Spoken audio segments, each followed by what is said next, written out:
Querido ouvinte espectador da revista Estar Bem, seja muito bem-vindo. Eu sou Lisete Capeleto e a pauta de hoje vai ser educação. Educação de jovens, crianças, adolescentes e também de você adulto que está pensando em prestar um concurso ou vestibular. Porque olha, o meu convidado muito especial vai dar muitas dicas para você. Seja muito bem-vindo, professor Fábio Vieira Santos. Tudo bem com você? Olá, Lisete, olá, ouvinte, espectador, podcast Estar Bem. Tudo bom com você? Tudo bem, graças a Deus. Muito feliz em recebê-lo, viu? Eu igualmente. Fábio já foi nosso convidado na época do podcast, agora ao vivo e a cores aqui, todo elegante. Agora uma voz e um corpo, né? A voz e o corpo aqui no estúdio da Pampa. Seja bem-vindo, viu, Fábio? Muito obrigado. E seja bem-vindo você também ao nosso canal do YouTube, onde você se inscreve, ativa o sininho e compartilha o nosso conteúdo com seus amigos e familiares. Muito obrigada também a você que está no seu agregador de podcast preferido. Muito obrigada e compartilhe também o nosso conteúdo.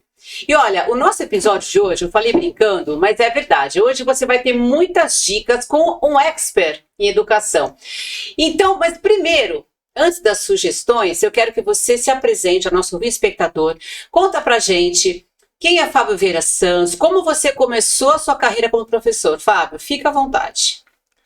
Bom, minha carreira começou em 2000. Eu sou formado em Letras Português pela USP e por causa da licenciatura, né, para obter o certificado de licenciatura, eu precisava fazer um estágio como docente. Uhum. E aí eu entrei numa escola estadual, segui a sugestão de uma professora de me cadastrar, me inscrever na diretoria de ensino, isso lá na Zona Oeste de São Paulo, e aí comecei a trabalhar como professor eventual.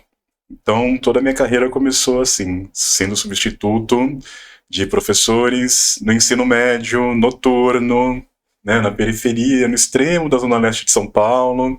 Tá. E aí se vão 24 anos. Você é paulistano? Eu sou paulistano. Tá. Moro em Santos há 3 anos, vai para 4 anos agora. Uhum. E desde 2007 eu sou professor de comunicação oral escrita, redação técnica e gestão no Senai de São Paulo. Que bárbaro, hein? E os teus alunos, a faixa etária, são adolescentes? Na sua grande maioria, desde sempre, desde né? sempre, assim, eu acabei indo para esse público e eu gosto, né? Depois a gente pode falar sobre as complicações disso, mas... É bem desafiador, né? Muito, põe desafio, é um desafio constante. É. Mas eu já dei aula para pré-adolescentes, né? Ensino Fundamental 2, para adultos, em supletivo, já dei aula em concurso preparatório para concurso público, um cursinho pré-vestibular, né? Então, assim, o meu público sempre foi muito variado, mas sempre girando em torno dessa faixa etária, né? Dos 14 aos 20 anos, mais ou menos. Tá. Bom, seria uma das perguntas que eu ia te fazer, mas como você já comentou dos desafios, vamos então já começar a falar. Como professor, ô Fábio, quais os principais desafios que você encontra numa sala de aula? Abra seu coração. Abre o coração? Abra o coração. Ai, meu Deus do céu, tem esse coração forte até aqui de mágoas, cuidado, hein? Não, tem a parte boa também, vai. Tem muito. Tem os desafios, mas também tem os contrapontos. Tem muitas partes boas. Eu diria que os principais desafios da sala de aula são os desafios que vêm para a sala de aula. Então, por exemplo, o aluno que tem dificuldades em relação a uma estrutura familiar que lhe dê apoio, que se responsabilize também pela educação dele. A gente está com um grande problema em relação à formação de pré-requisitos, né? Por exemplo, hoje eu dou aula numa escola profissionalizante. Eu preciso de alunos que tenham conhecimento razoável em língua portuguesa do ensino médio. Eles vêm com pouquíssimos pré-requisitos, pouquíssimo conhecimento, um conhecimento bem defasado, enfim, né? A gente tem muitos problemas hoje emocionais, problemas de natureza emocional, então é muito comum diagnósticos de transtorno de ansiedade, depressão, até coisas um pouco mais pesadas do que isso, né? Uma dificuldade muito grande de lidar com frustração, de lidar com decepção, de lidar com autoridade, enfim, são inúmeros problemas, né? Além disso, a gente vive uma situação muito alarmante no Brasil, assim, que é o descaso com a educação, que não é de hoje, obviamente. Sim. Mas a gente vive uma situação muito precária em relação a investimentos, e não só investimentos financeiros, não é só isso, mas investimentos da sociedade na educação mesmo, né? Uma ação conjunta da sociedade com relação à educação. Tudo isso acaba reverberando no nosso pequeno mundo, que é o mundo da sala de aula, né? A educação vem passando por uma situação de desprestígio muito grande, né? Enfim, tem inúmeras coisas, né? Mas eu diria que principalmente isso, assim, conflitos de natureza emocional, socioemocional, tanto que hoje em dia se fala muito, né, das competências socioemocionais, as tais soft skills, que são os diferenciais do profissional do futuro. Nossos alunos têm chegado às escolas com muita dificuldade de trabalhar essas competências socioemocionais, né? Lidar com o não, lidar com a dificuldade, lidar com aquilo que não é imediato, enfim, né? Muita coisa. Eu diria que a profissão de professor é um desafio constante e talvez 90% dos desafios a gente não dá conta, né? A gente tem os paliativos, né? A gente tenta. Tem que amar a profissão, né? Tem. Eu acho que isso é um problema também, Lisete, assim, ver a profissão de professor como um sacerdócio, como uma missão, embora eu acredite mesmo que seja, mas falta uma visão do professor como profissional, né? É alguém que precisa de investimento, é alguém que precisa ter tempo para investir em si mesmo, na sua própria carreira, na sua própria formação. É um profissional que precisa ter tempo para se atualizar, para se especializar, e a gente não vê isso, né? Enfim, o Estado não faz isso, as escolas particulares não fazem isso, enfim, é uma pane geral. Eu penso assim, mas se você, além de todos esses problemas, se você não tem aptidão, não tem aqui, aí vai fazer outra coisa, porque é impossível, né? Eu costumo dizer... Você às vezes passa por cima desses problemas, porque você tem o dom, né? Eu costumo dizer que eu nasci professor, né? Embora eu tenha falado exatamente o contrário agora, né? Mas assim, eu vejo... Eu acho que é um dom, é uma aptidão nata da pessoa mesmo. Tem muita coisa que quem é professor já manifesta desde sempre, né? Com certeza. Então, quando eu era criança, vou falar uma coisa que eu nunca falei, assim, em público. Que honra. Eu tinha mais ou menos 9, 10 anos, enfim, e eu gostava muito de brincar de escolinha. O que é brincar de escolinha? Você finge que é uma sala de aula. Sim. Eu não sei se as crianças de hoje fazem isso, eu duvido que as crianças de hoje façam isso. Duvido, né? Porque é uma coisa muito artesanal, né? Então, eu lembro de eu pedir para minha mãe para comprar uma lousa para mim. Uma lousinha, né? Aquelas pequenininhas. E onde eu morava tinha um quintal, então eu lembro que meu tio pendurou aquela luzinha lá, pedi pra minha mãe comprar giz e apagador, e eu ficava lá brincando de ensinar meu irmão, minha prima, meus colegas e tal. Então, assim, a primeira lembrança que eu tenho em relação uma das primeiras lembranças que eu tenho em relação à sala de aula, à vida de professor, era essa. E, falando nisso, eu lembrei de uma coisa mais antiga ainda. Quando eu tava no prézinho, né, na pré-escola, os meus pais foram chamados, eles ainda eram casados, foram chamados à escola pela diretora. Porque a diretora reclamou de mim para os meus pais porque eu pegava, a professora queria escrever o meu nome nas tarefas, e eu pegava a caneta da mão da professora e falava, não, eu faço. E eu lembro dessa cena, eu escrevendo lá, Fábio, né? Sério? Eu fui praticamente expulso do prézinho por causa disso. Porque você queria passar na frente da professora. Exatamente. Deixa que eu assino. Não, é meu. Deixa que eu vou assinar. Eu vou dar a nota aqui. Exatamente. Tanto que eu entrei no primeiro grau, né? Na época eu chamava primeiro grau, que é o atual ensino fundamental 1. Entrei com 6 anos, entrei um ano adiantado. No meio do ano, assim. Fui expulso do prézinho, praticamente. Que coisa. Então, a minha vida com a escola a minha vida girou sempre em torno da escola, né? Os meus colegas diziam que eu explicava a matéria melhor que o professor, todo mundo pedia minha ajuda nas recuperações, nas provas, enfim. Então, eu sou professor, assim, eu nasci professor, sabe? Eu não romantizo essa coisa da missão, não. Eu acho que a gente tem um investimento profissional, uma formação profissional, mas ser professor sempre fez parte da minha personalidade, sabe? Então eu dou muito valor à educação. Eu tenho profundo respeito pelos professores, pelos que vieram antes de mim, pelos meus colegas. Eu valorizo muito esse trabalho porque eu sei o quanto é difícil, sabe? E faço sempre com muito amor, mas isso não me tira a visão do quanto é difícil.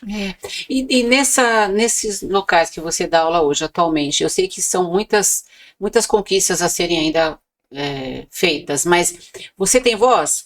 Quando você percebe, você falou da questão quando vem um aluno com algum problema, você consegue identificar e você passa para frente, alguma coisa é feita, você consegue ver que a tua opinião é levada a sério, é feita alguma coisa, porque você ajuda, né? Você ajuda a pessoa até a se integrar melhor na sala de aula, enfim. Você sente essa devolutiva por parte de pais e dos diretores? Existe isso? Sim, existe sim. Onde eu trabalho hoje, né, eu sou professor do Senai, né, do Senai de Santos, tem uma estrutura, tem uma equipe que é muito atenta, né, muito presente também.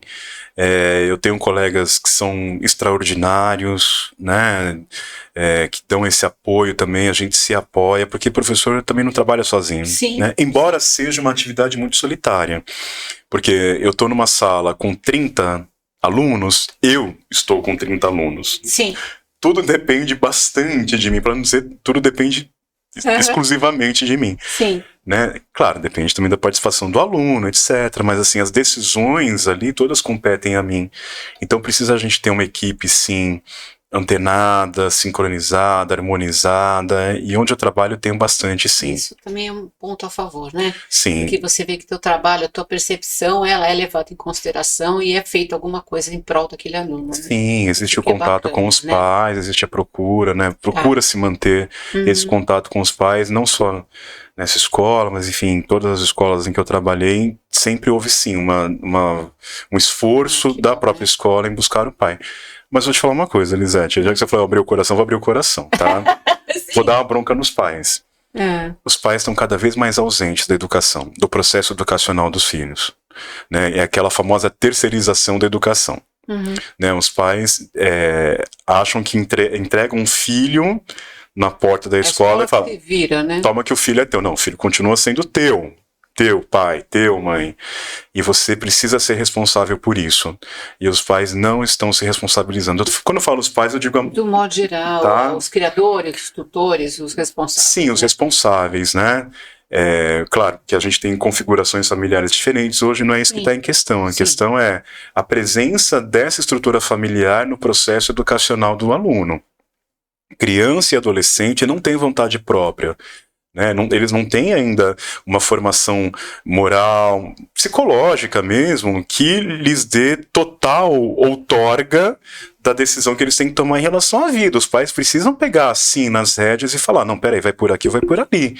E os pais estão cada vez mais reticentes em relação a isso, inseguros.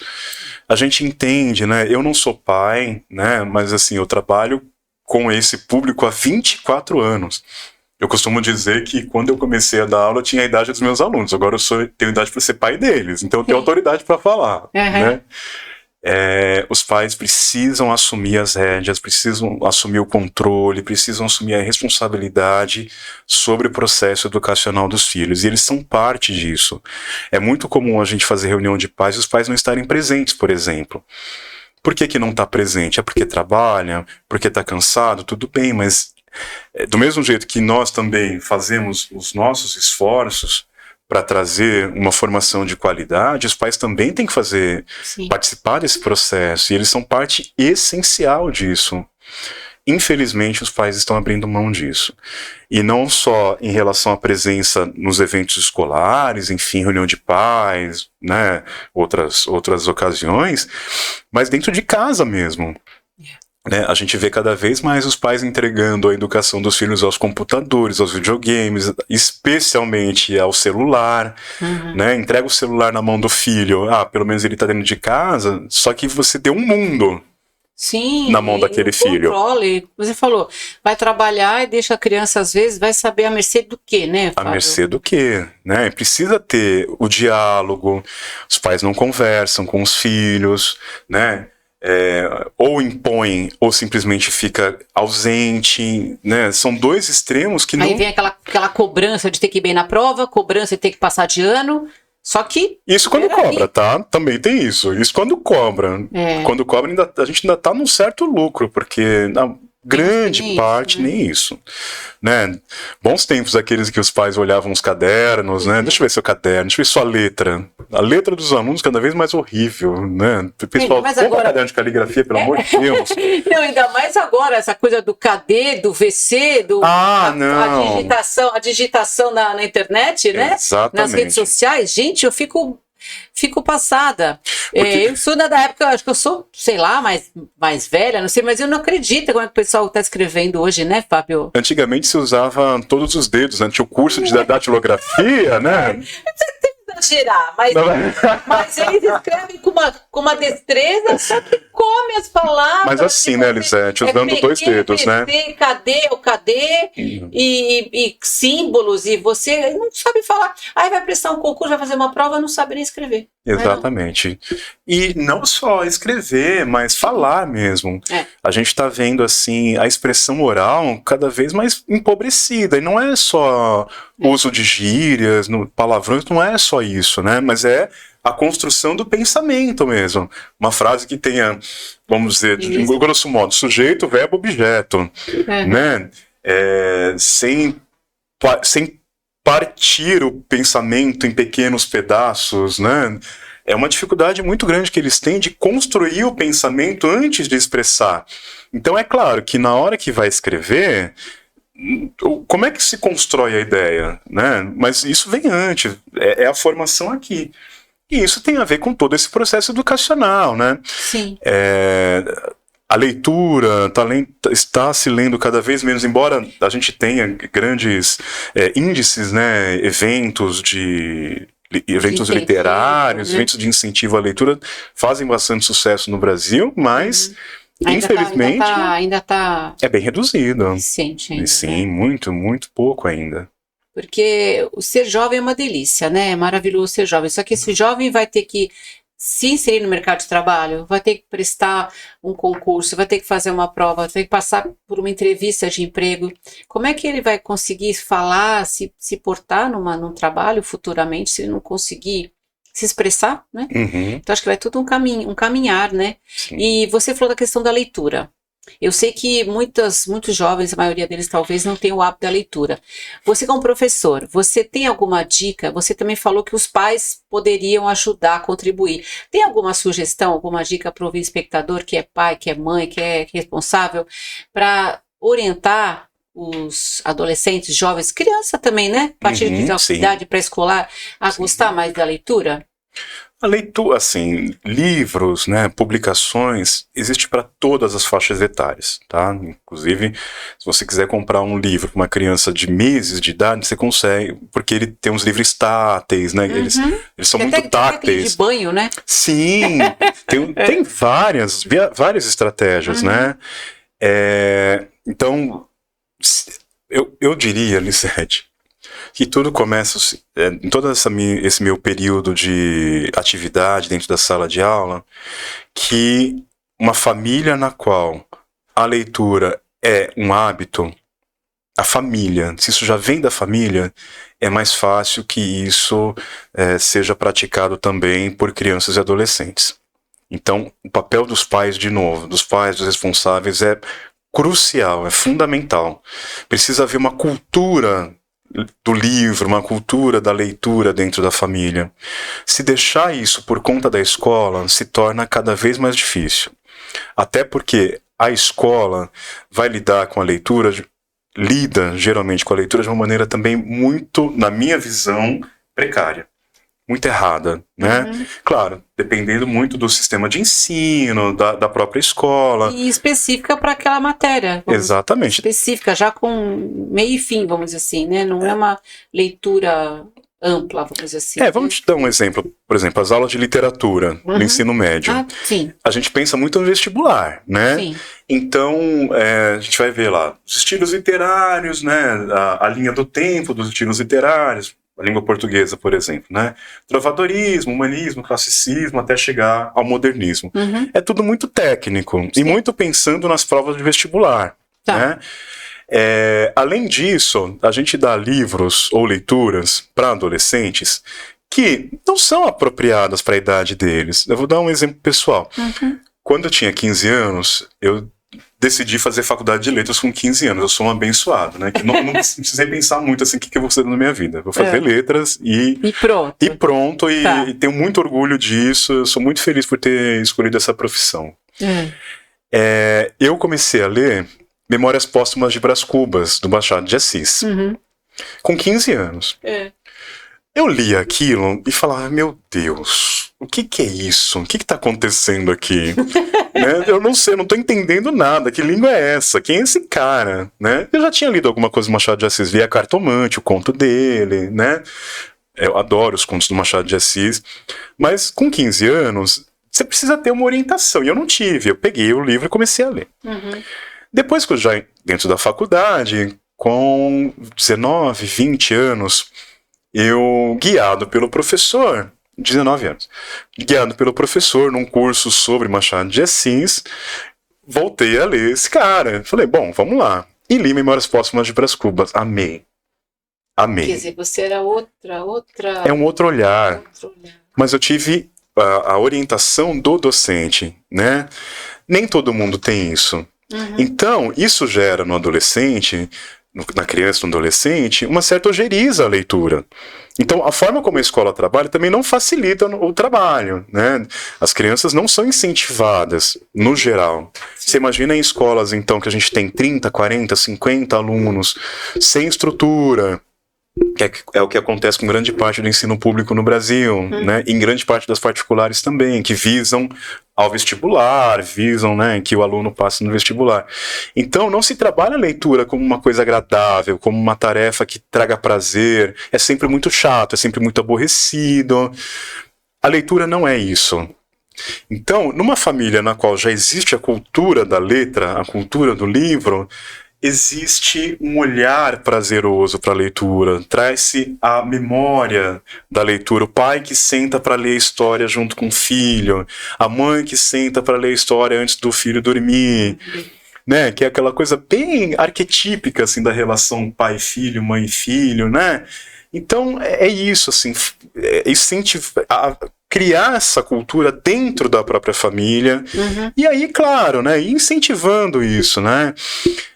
Então a primeira dica que eu dou para os pais é: se apropriem do hábito. Se não tem o hábito, cria o hábito, né? Cria memórias que o seu filho vai levar para o resto da vida com o livro. Senta, lê a história junto, conta a história junto, né?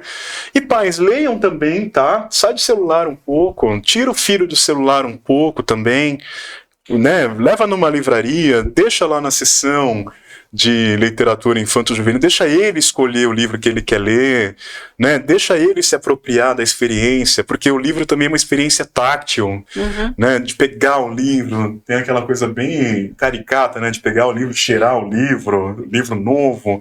Também isso tudo compõe um repertório que é muito positivo para se enraizar o hábito da leitura numa família. E claro, crianças e adolescentes só vão se beneficiar disso, né? Com certeza. Outra coisa também que é importante, quando eu falo aqui das mídias sociais, né, do celular, enfim, da internet, não tem só o lado ruim, tem muitos podcasts, canais, né, em redes sociais, perfis em redes sociais que incentivam a leitura. Então também mostra para o seu filho esses canais, né, esses blogs. Eles têm uma linguagem juvenil, uma linguagem voltada para os adolescentes, né, para as crianças, incentivando a leitura, dando dicas de leitura. Aconteceu há pouco tempo, coisa de 2 meses atrás, de um perfil no TikTok. Eu esqueci o nome da moça, me perdoe.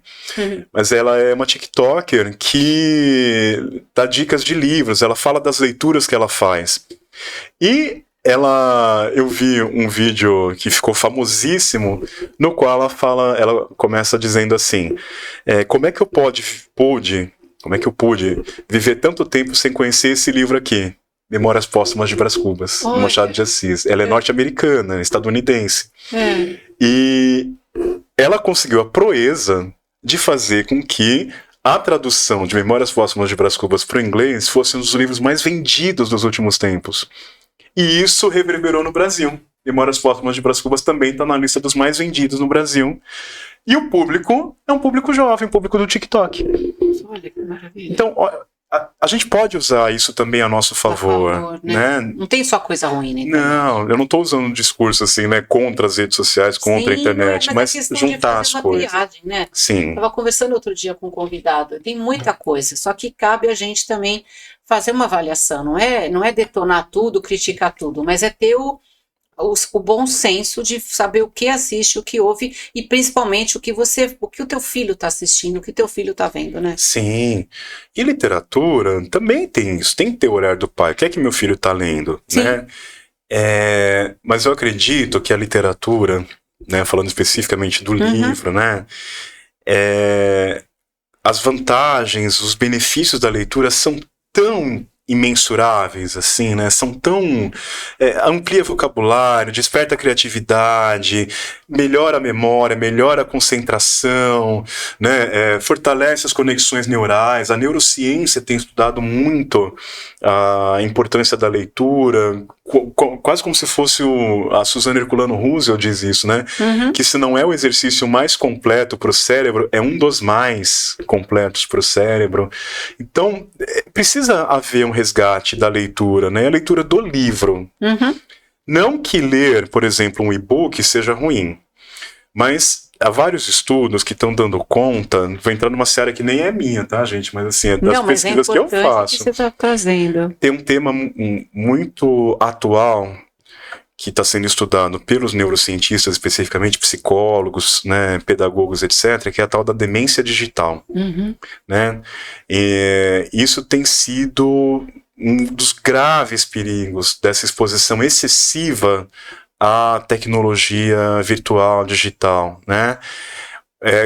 No frigir dos ovos, o que isso acarreta? Uma total predisposição a não se concentrar, a não entender, por exemplo, essa linguagem que a gente utiliza na escrita, né? Como é que a gente escreve, como é que a gente lê? Da esquerda para a direita, de cima para baixo. É linear o discurso. Sim. Né? Como a gente tem essa superexposição às redes sociais, enfim, à tecnologia digital, a gente não consegue se concentrar nessa linguagem linear. A gente começa a ver um ícone aqui, outro lá. É uma coisa aqui, outra coisa ali. Por isso que eu tô falando de ler o livro, né? Sim. Ler no celular é melhor do que não ler. Mas vem uma notificação, tem uma ligação.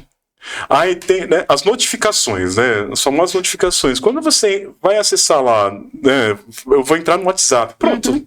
Perdeu a concentração. Quando você volta, você já não lembra mais o que estava lendo. Exatamente.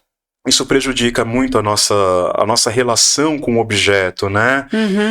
A gente não tem uma relação de entrega, ou uma palavra que eu gosto bastante, né? A gente não contempla mais nada. E leitura é contemplação. Leitura é pegar ali a frase que eu acabei de ler, o parágrafo que eu acabei de ler, e ir lá construir na minha imaginação aquela cena, aquele espaço, né? Vou pegar o exemplo do Machado de Assis mesmo. Quando o Bentinho, o narrador, diz que a Capitu tinha olhos de cigana oblíqua dissimulada. Quando você lê aquilo, você fica pensando, né? O que será? Como será esse olhar, né? Olhos de cigana oblíqua dissimulada. Eu tenho que mover tudo aqui, né? Todo o meu aparato cerebral para poder construir uma imagem que se assemelha a isso. Olha o que eu fiz, né? Que coisa maravilhosa que é isso, né? Então, eu dou muito valor na leitura do livro, né? Porque a partir daí a gente tem o senso crítico desenvolvido, potencializado, para ir para outras percepções, né? A gente não vai abrir mão da tecnologia, mas a gente vai saber usá-la a nosso favor. Sim. Não ser usado por ela, que é o que acontece hoje em dia. Sim, né? Com certeza. Tem um limite para tudo, né? Tem. E você falou sobre a leitura, importância e dicas de livro para você. Você podia pontuar, são N, né? Tem um monte, deve ter uma lista enorme. Mas 3 livros que você acha importantes que os pais leiam com os filhos ou que orientem os filhos a ler. Nessa idade, de criança a adolescência. É a faixa etária que você posso fazer uma outra coisa? Posso dividir em faixa etária? Pode, fica à vontade. Assim, a gente tem uma tradição de uma literatura infantil e juvenil muito forte no Brasil. Sim. Tá? A gente tem excelentes escritores, né? E a gente tem também muitas publicações que são voltadas, assim, para, por exemplo, clássicos adaptados para crianças, clássicos adaptados para adolescentes, né? Então eu diria que, assim, até ali os 12, 13 anos, a gente tem escritores como a Lígia Bojunga, Ana Maria Machado, Maria Clara Machado, Ziraldo, Ruth Rocha, para falar da nata da literatura infantil no Brasil, né? Então, vale a pena buscar essas referências, começar com elas, né? Para um público que já lê, que já consegue entender o que lê, né? A partir daí, até os 20 anos, ou pelo menos nessa fase escolar, até o começo da faculdade, nós temos também excelentes escritores, né, que tem até um filão editorial hoje, que é o Young Adult. Ou, talvez a ponta de lança desse filão seja o John Green, com o... Esqueci o nome do livro, gente. O Quem é Você, Alaska, né? Meu Deus, esqueci o título, mas enfim, são vários livros, né, do John Green, que ele tem uma linguagem muito voltada para esse público young adult também. Não podemos esquecer o Harry Potter, enfim, né? Mas no Brasil, inclusive aqui em Santos, nós temos um dos baluartes da literatura juvenil no Brasil, que é o Pedro Bandeira, que é natural de Santos. Um escritor a quem eu agradeço muito, inclusive, porque quando eu tinha 13 para 14 anos, foi um livro dele que me fez entrar de vez assim, na literatura, que é A Marca de uma Lágrima. Uma releitura do Cyrano de Bergerac, né, uma história famosa, né? Então, Pedro Bandeira, para mim, ele é assim, um ídolo. Né? É um escritor de referência, que está aqui em Santos, inclusive, próximo da gente aqui. Né? Aí, a partir daí, deixa cada um escolher a sua literatura. Né? Cada um já vai ter um gosto mais específico, um gosta mais de suspense, outros mais de romance, aí já escolhe um autor que mais condiz com o teu gosto mesmo, né? Sim, houve um fenômeno tempos atrás, né, do Crepúsculo, né, da saga Crepúsculo, que muita gente não gosta, que considera subliteratura, mas é literatura. Tem os fãs. Tem os fãs. Tem os fãs. E com certeza, alguém que começa lendo Crepúsculo, depois vai ler O Morro dos Ventos Uivantes. Ai, fantástico. Que é um livro no qual a Stephenie Meyer se baseou para escrever Crepúsculo. Olha só. Né? Então você sai de uma coisa e vai para outra. Eles vão buscando referências. Vão buscando referências. As novas obras, né? Exatamente. Então você sai, né, do Pedro Bandeira, vai para o Cyrano de Bergerac, pronto, entra na literatura francesa. Aí sai da Stephenie Meyer, vai para O Morro dos Ventos Uivantes da Emily Brontë. Pronto, entrou na literatura inglesa. Sim. Vê um TikTok, né, comentando umas Memórias Póstumas de Brás Cubas, entra em Machado de Assis. Sai de Machado de Assis, vai para Guimarães Rosa, vai para Clarice Lispector, e assim vai para os escritores contemporâneos. É essa busca e ficar fuçando tudo um pouco, né? Acho que é importante isso, né? A literatura é um grande mundo de conexões, assim, então não dá para desprezar nenhuma leitura, né? Todas têm o seu valor. Com certeza. O que não pode é não ler. Não ler. E Fábio, falando agora um pouquinho, são muitos assuntos que a gente tem para conversar, mas falando agora do pessoal que está nos assistindo, nos ouvindo, sobre vestibular, sobre concurso público, tem algumas dicas que você gostaria de passar para o pessoal? Até sem planejamento de estudo, porque as pessoas ficam alucinadas, às vezes não comem, não dormem, outros já estudam na véspera da prova, então o pessoal fala às vezes que não, eu já ouvi o pessoal falar, não, eu estudo mais pertinho para lembrar. Aí eu queria que você falasse mais ou menos, você como expert no assunto, enfim, estuda perto da prova, estuda bem antes, como é que funciona essa metodologia para a pessoa estudar? Você falou uma palavra aí que é crucial, é planejamento. Precisa planejar o estudo, né? Precisa ter horário, precisa ter estrutura, né? Acho que o primeiro de tudo é isso, né? É tempo e espaço. Onde eu vou estudar, por quanto tempo eu vou estudar, fazer um cronograma, né? A partir daí, pensar em quais são os materiais que vão ser utilizados. Então, por exemplo, quem faz cursinho, normalmente já tem, o próprio cursinho já faz essa parte de ajudar nessa estruturação, né? Tem sala de estudos, tem professor plantonista. Quem está estudando sozinho é um pouco mais difícil, né? Então, é pensar onde vai estudar, em que momento do dia. Não adianta fazer uma coisa sobre-humana, porque estudo e conhecimento, gente, ó, aqui para você. Conhecimento é uma coisa que se constrói, não é uma coisa que é dada a você, tá? Então, como é que você vai construir esse conhecimento? Vamos pensar assim.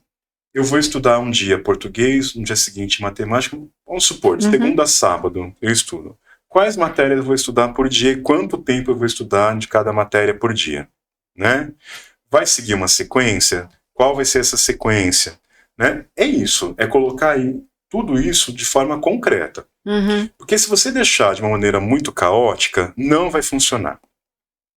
Além disso, é fundamental, e uma coisa que a garotada não tem feito, eu vou falar de novo para você, ó. Você não dorme. Garotada despreza o sono. Precisa dormir, porque toda essa informação é como se ela se acomodasse no nosso cérebro, para poder formar a memória. Precisa comer bem, precisa descansar, precisa ter intervalos entre os estudos, precisa ter planejamento. Porque a partir do planejamento você consegue estabelecer horários, locações, etc., né, de forma que isso seja proveitoso para você. E também, gente, estudo não precisa ser sofrido, tá? Essas coisas de, me matei de estudar. Não, você não precisa se matar de estudar. Você precisa estudar com regularidade, respeitando o seu corpo, respeitando a sua mente, né? Começa daí. Né? Muitos falam, me matei e não passei, né? Me matei e não passei na prova, enfim. Provavelmente você estudou errado. Sim. Provavelmente existe estudar errado? Existe. E estudar, qual o mínimo e o máximo por dia? Tem isso? Tem. Qual o mínimo que o ideal para a pessoa estudar por dia? Fala, não tenho tempo, a pessoa que trabalha fora, por exemplo. Só vou pegar a noite para estudar para o vestibular ou para algum concurso. 1 hora por dia é pouco? Não, depende muito da sua... Assim, depende... Tem gente que tem uma facilidade de assimilar. Então, para ele, 1 hora tá bom. Tem gente que tem mais dificuldade, para ele precisa um pouco mais. Você precisa achar o seu ritmo. Isso é autoconhecimento, Lisete, não tem outra forma, né? É claro que, por exemplo, dentro de uma escola, a gente tem a figura do professor e a gente tem um período também. Então, o que significa isso? Eu estou lá durante 5 horas, o professor está ali dentro da sala de aula, as matérias trocam, pelo menos aquele momento é o momento que você pode usar para estudar. Quando eu passei no vestibular, por exemplo, eu não estudava em casa. Em casa, enfim, tinha cuidado do meu irmão, tinha outras coisas para fazer, cuidava de casa, minha mãe trabalhava fora, então o que eu fazia? Eu usava o período da aula para estudar.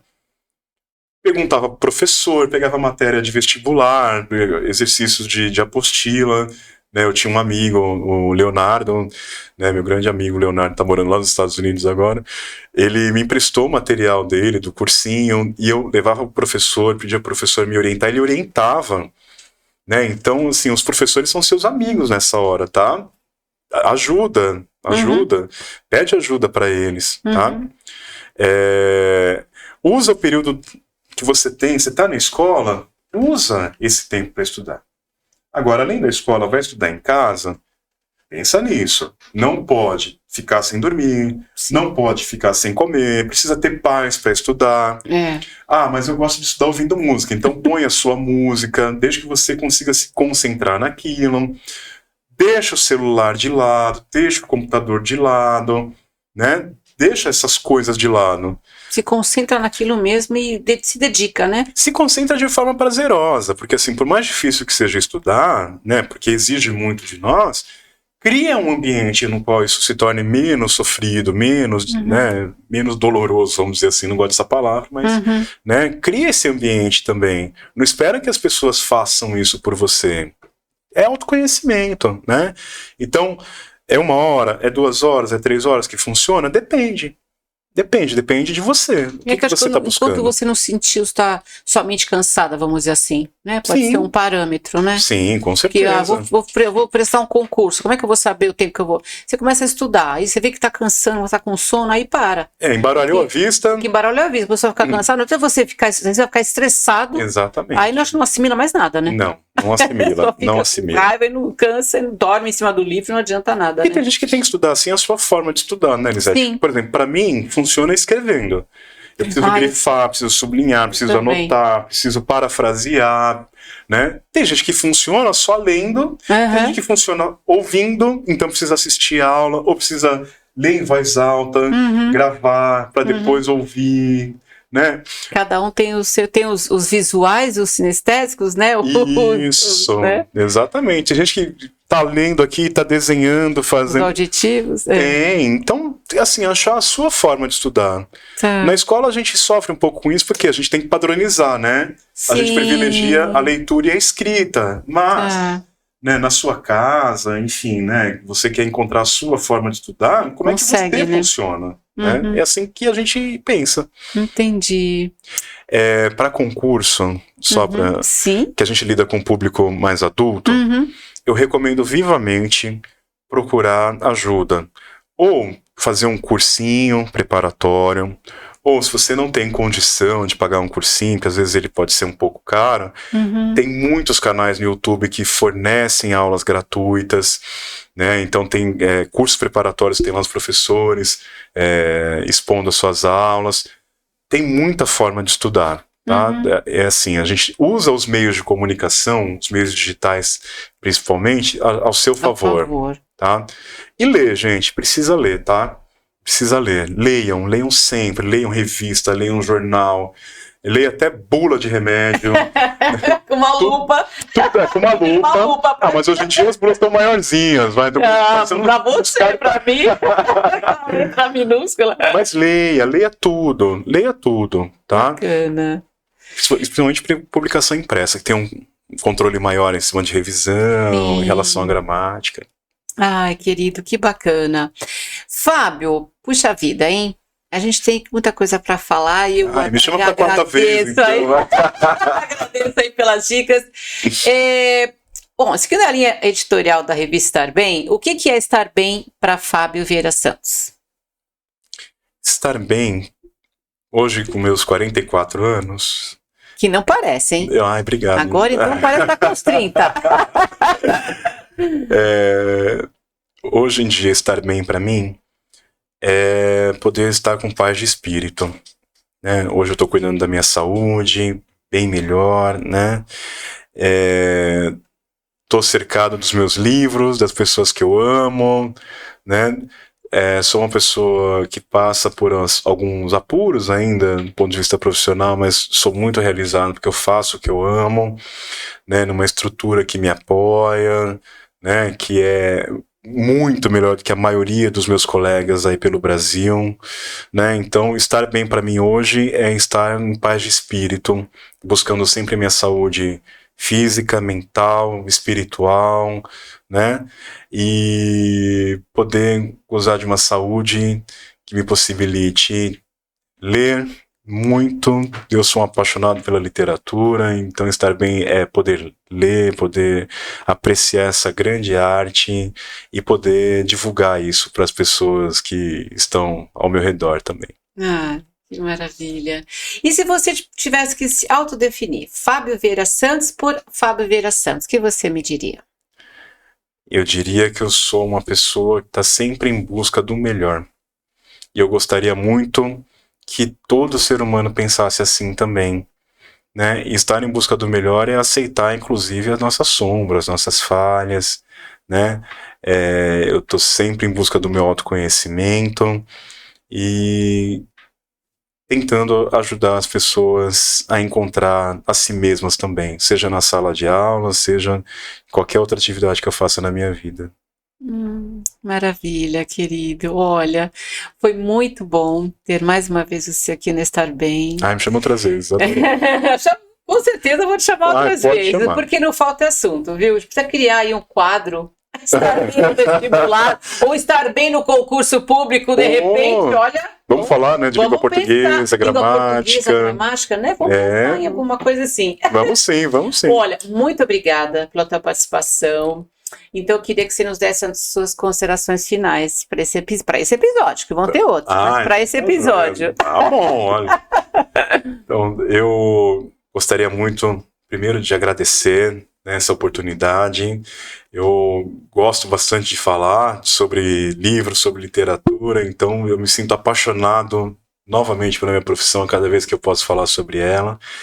Eu recomendo a você que nos assiste e que nos ouve que entre numa livraria, entre numa biblioteca, se deixe fascinar por esse mundo, pega um livro, lê a primeira página, lê a segunda, quando você vê, já leu o livro inteiro. Leu tudo. Substitui um pouco o celular pelas páginas de um livro, por exemplo, aqueles 15 minutos que você fica ali só checando o perfil do Instagram, lê 3, 4, 5 páginas de um livro que te agrade, se não agradar, troca por outro. Enfim, se deixa entrar, se permita entrar nesse mundo da leitura. Você vai ver que a sua saúde mental vai melhorar assim 500%. É isso, Lisete, muito obrigado. Obrigada mais uma vez, minha querida. Muito obrigada, viu? E olha, muito obrigada a você também que esteve conosco até agora, nos prestigiando no canal do YouTube, onde você se inscreve, ativa o sininho e compartilha nosso conteúdo com seus amigos e familiares, com a família inteira, com todo mundo. A você também que está em podcast, muito obrigada. Estamos também, a Revista Estar Bem está nas redes sociais, Instagram, Facebook, TikTok e o nosso site revistaestarbem.com.br com informações complementares para você. Agradecendo muito ao estúdio da Pump Produtora Digital, ao querido Luiz Henrique Andrade, que é nosso diretor de imagem hoje, a Selma Cecília Burru, edição. Eu sou Lisete Capeleto, fico por aqui e eu volto. Um grande beijo para você, muito obrigada mais uma vez, Fábio, e até o nosso próximo episódio.